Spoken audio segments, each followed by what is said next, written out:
ज्येष्ठ कृष्ण अमावस्या 14 जुलाई मंगलवार 2026 को मनाई जाएगी। ज्येष्ठ कृष्ण अमावस्या तिथि प्रारंभ 13 जुलाई सायंकाल 6:49 से, अमावस्या तिथि समाप्त 14 जुलाई सायंकाल 3:12 तक। धार्मिक दृष्टि से अमावस्या की तिथि का बहुत महत्व है, क्योंकि यह दिन दान पुण्य और पितरों की शांति के लिए किए जाने वाले तर्पण के लिए बहुत ही उत्तम माना जाता है। आषाढ़ मास की अमावस्या को भी खास माना जाता है। हिंदू पंचांग के अनुसार का आषाढ़ माह हिंदू वर्ष का चौथा महीना होता है। इस दिन पवित्र नदियों, धार्मिक तीर्थ स्थलों पर स्नान करने का विशेष महत्व है। हर अमावस्या की भांति आषाढ़ अमावस्या पर भी पितरों के तर्पण का भी विशेष महत्व है।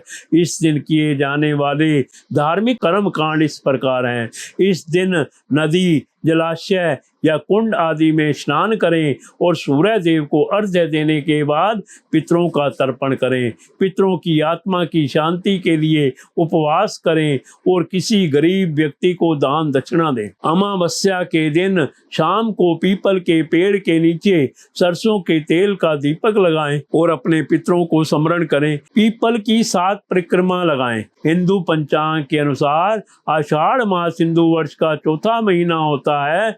इस महीने की समाप्ति के बाद वर्षा ऋतु प्रारंभ होती है। आषाढ़ अमावस्या दान पुण्य व पितरों की आत्मा की शांति के लिए किए जाने वाले धार्मिक कर्मों के लिए विशेष फलदायी मानी गई है। इस दिन पवित्र नदी और तीर्थ स्थलों पर स्नान का कई गुना फल मिलता है। धार्मिक रूप से अमावस्या तिथि का बहुत अधिक महत्व माना जाता है। इस दिन घर के मंदिर की सफाई करें और वहां दीप जलाएं। आपको बता दूं, इस दिन भगवान शिव की अर्चना करने का विशेष महत्व है, इसलिए घर के मंदिर में भगवान शिव की प्रतिमा स्थापित करें। इसके बाद आप भगवान शंकर की प्रतिमा को तिलक लगाकर उन्हें रोली, नैवेद्य, पुष्प, अक्षत, धूप, मिष्ठान, फल, पंचामृत आदि पूजा सामग्री अर्पित करें। पूजा सामग्री अर्पित करने के बाद आप आषाढ़ अमावस्या की व्रत कथा का श्रवण करें और आरती के साथ पूजा का समापन करें। पूजा के बाद आप फलाहार ग्रहण कर सकते हैं। व्रत का पारण अगले दिन भगवान की पूजा अर्चना के बाद ही करें।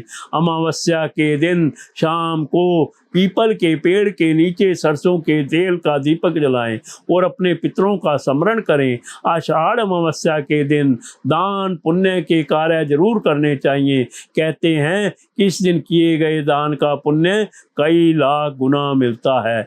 यही नहीं, मृत्यु के बाद मोक्ष की भी प्राप्ति होती है। आषाढ़ अमावस्या के दिन किसी भी महत्वपूर्ण वस्तु की खरीदारी या बिक्री भूल कर भी नहीं करनी चाहिए। साथ ही किसी भी निर्धन या याचक को अपने घर से खाली हाथ नहीं लौटाना चाहिए। इसके अलावा इस दिन किसी से भी कटु शब्दों का प्रयोग गलती से भी नहीं करना चाहिए।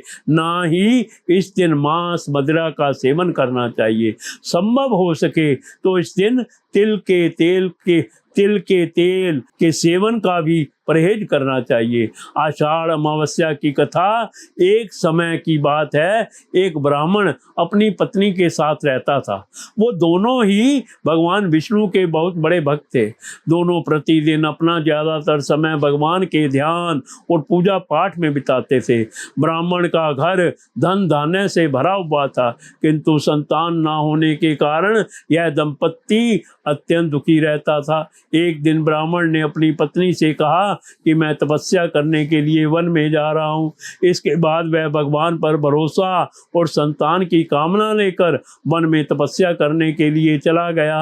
ब्राह्मण को कठोर तपस्या करते हुए कई वर्ष बीत गए, लेकिन उसे फल की प्राप्ति नहीं हुई। अंत में हार मानकर ब्राह्मण ने अपने जीवन को समाप्त करने का निर्णय लिया। अपने जीवन समाप्त करने के बारे में सोचकर उसने पेड़ की डाली पर फांसी का फंदा डाल दिया और अपने गले में बांधने लगा। तभी वहां सुख अमावस्या प्रकट होकर बोली, हे ब्राह्मण, तुम्हारे भाग्य में 7 जन्म तक कोई संतान नहीं लिखी है, किंतु मैं तुम्हें 2 कन्या का वरदान देती हूँ। तुम अपनी एक कन्या का नाम अमावस्या रखना और दूसरी का नाम पूनम रख देना। तब अपनी स्त्री से कहना कि वह 1 वर्ष तक सुख अमावस्या का व्रत रखे और अमावस्या के दिन 1 कटोरी चावल भरकर उस पर दक्षिणा रखकर दान कर दे। सुख अमावस्या की बातें सुनकर ब्राह्मण घर आया और ये पूरा वृतांत उसने अपनी पत्नी को सुनाया। सुख अमावस्या के आदेश अनुसार ब्राह्मणी ने व्रत रखना आरंभ कर दिया। कुछ दिनों बाद ब्राह्मण के घर 2 कन्याओं ने जन्म लिया, जिसमें से एक का नाम अमावस्या और दूसरी का नाम पूनम रखा गया। जब ब्राह्मण की दोनों बेटियां बड़ी हुई तो ब्राह्मण ने उनका विवाह कर दिया। बड़ी बहन अमावस्या धार्मिक प्रवृत्ति की थी। वह काफी समय भगवान की पूजा और धर्म कर्म में व्यतीत करती थी। इसके विपरीत पूनम भगवान को बिल्कुल भी नहीं मानती थी। बड़ी बहन अमावस्या के घर में सुख समृद्धि का भंडार था, पर छोटी बहन के घर में दरिद्रता छाई हुई थी। जब बड़ी बहन अमावस्या को अपनी छोटी बहन पूनम के बारे में पता चला कि वो बहुत दुखी है, तब अमावस्या अपनी बहन के लिए ढेर सारा सामान लेकर उससे मिलने गई। छोटी बहन के घर पहुंचकर अमावस्या ने उसे 1 वर्ष तक सुख अमावस्या का व्रत करने की सलाह दी। साथ ही अमावस्या ने व्रत को विधि पूर्वक करने के बारे में पूनम को बताते हुए ये भी कहा कि तुम 1 वर्ष तक सुख अमावस्या का व्रत करना और 1 कटोरे में चावल भरकर उसे दान कर देना। ऐसा करने से तुम्हारे सभी कष्ट दूर हो जाएंगे और घर में सुख समृद्धि आएगी। पूनम ने अपनी बहन की बात को मानते हुए बिल्कुल ऐसा ही किया, जिसके बाद 1 साल के भीतर पूनम का घर धन धान्य से भर गया और उसके घर एक बेटे ने जन्म लिया। इस प्रकार जो भी विधि पूर्वक सुख अमावस्या का व्रत करता है उसके घर में सुख समृद्धि आती है।